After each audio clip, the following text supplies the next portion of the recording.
Welcome back to Unqualified Critics, and today we're looking at racing or driving cabinets that we think we can expect from Arcade1up. I recently covered the light gun cabinets that I think are most likely to come from Arcade1up in the near future and also next year, but we know they're also working on steering wheel based arcade cabs. You could argue they've already done this and that the first steering cabinet was Star Wars, a cabinet that turned out amazing and it remains one of their best products to date. So here I'm breaking down the cabinets and titles I think we're most likely to get from Arcade1up in a first batch of early racing cabinets. Think of it as wave one for cabinet racers. We'll get the more sophisticated 3D polygon based racers down the road. And racing cabinets are tricky. They don't all use the same controls. For example, some racing arcades use a steering wheel that rotates 270 degrees, while others use full 360-degree rotation. Some use a 2-degree shifter, just low and high, like pole position, and others use a 4-speed shifter like Daytona USA. In other words, finding a bundle of games that truly use the same controls is going to be harder than ever, and Arcade1up is going to have to do some serious research and attention to detail to get these cabs right. With that said, here are my picks for the first batch of racing cabinets. And just like with the light gun cabinets, we're looking at 3 factors. License availability. Is this game attainable for Arcade1up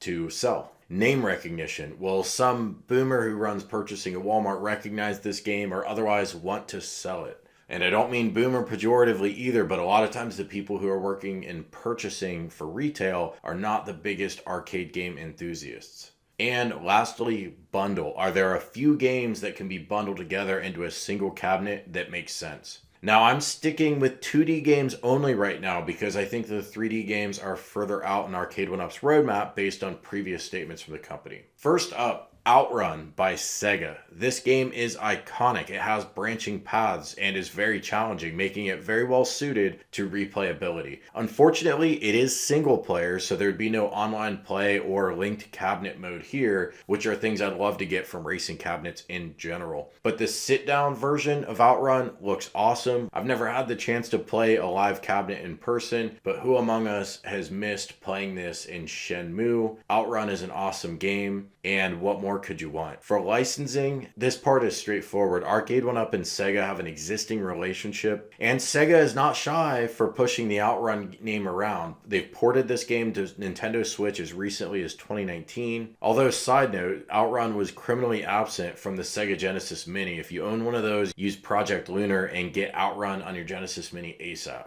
Name recognition. This is a tough one. It's an iconic arcade game, but I don't think non-gamers are very familiar with it. Now, it has the Sega name attached to it, so I do think that's enough to put it over the top here. And it has to be at least as famous as Golden Axe, and Golden Axe is getting its own cabinet too, so that shouldn't be a problem. For bundling, Turbo Outrun was a sequel to the original Outrun that ran on the exact same arcade hardware as the original, so that's an obvious inclusion. Visually, Sega's Power Drift was only a little more demanding than Outrun, and it's still a 2D sprite-based game, so I think that could work too. You know what they should not include here though that might be tempting, and that's Hang On. That would need its own cabinet with those handlebar controls. I have spoken. Next up is Spy Hunter. I remember loving this game as a kid, but listen, I tried replaying this, specifically the NES version, not the arcade version, and I got absolutely smashed. I just couldn't play it. I ended up uninstalling it from my NES Classic. I just couldn't see what was coming fast enough to react to it. I'm not sure if the horizontal view of a home television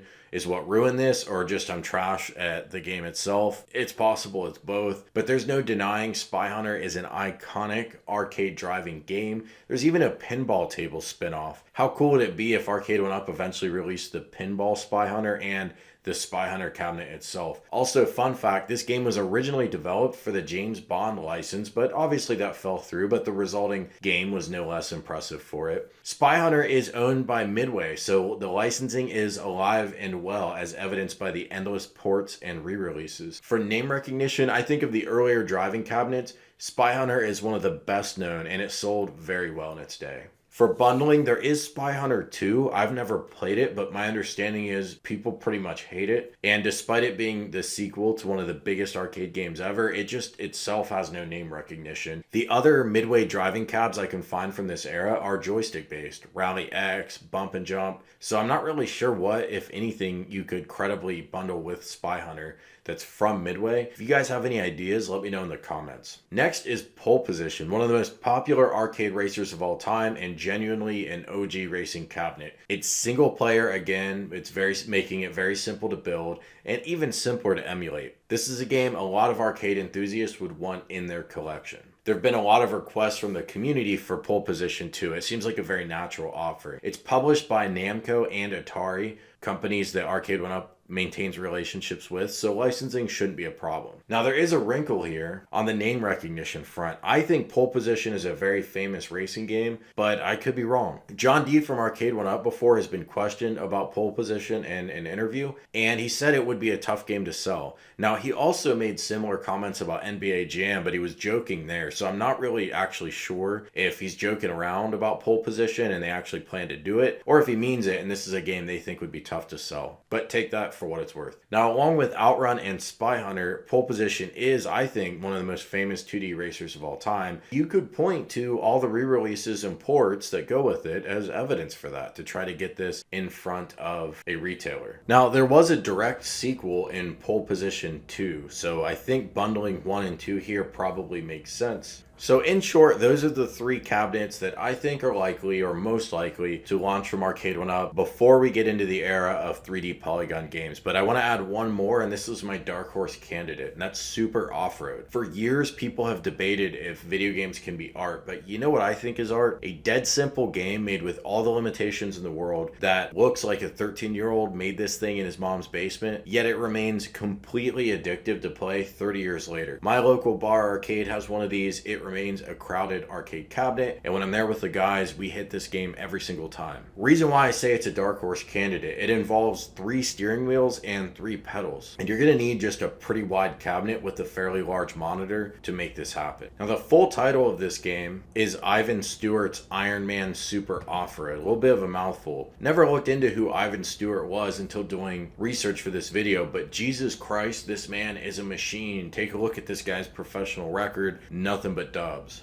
On the licensing front, this game's history is complicated. It was not a Midway game, but it was released in a Midway bundle of arcade games for Xbox, so presumably the rights are still available for this cabinet and that they flow through Midway. Apparently Midway acquired those rights at some point, but I've not been able to find any confirmation of where those rights stand as of today. And of course, we know Arcade1up has released a Midway cabinet already, namely Rampage. For name recognition, I think this one's a tough sell. It's again a popular arcade cabinet, but I don't think this has mainstream appeal. I could be wrong, but I think this is a tough cabinet to get retailers excited for. And on bundling, we strike out again. This is the only 3-player arcade driving game I can think of, other than a game called Power Drive, that's also from Midway, but it used a joystick, not a steering wheel. Even the sequel to Off-Road Challenge, that was a 3D third-person perspective racer, not the top-down view where you have 3 people play at the same time with their own steering wheel.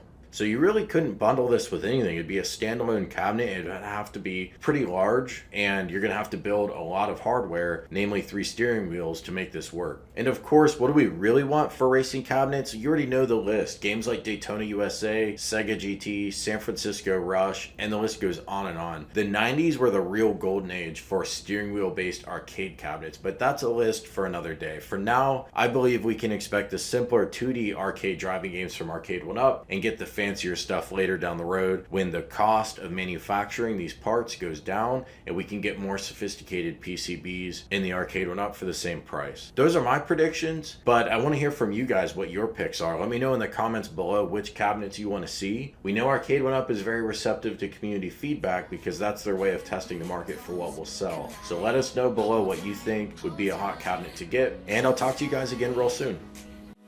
Dripping lights paint the sky.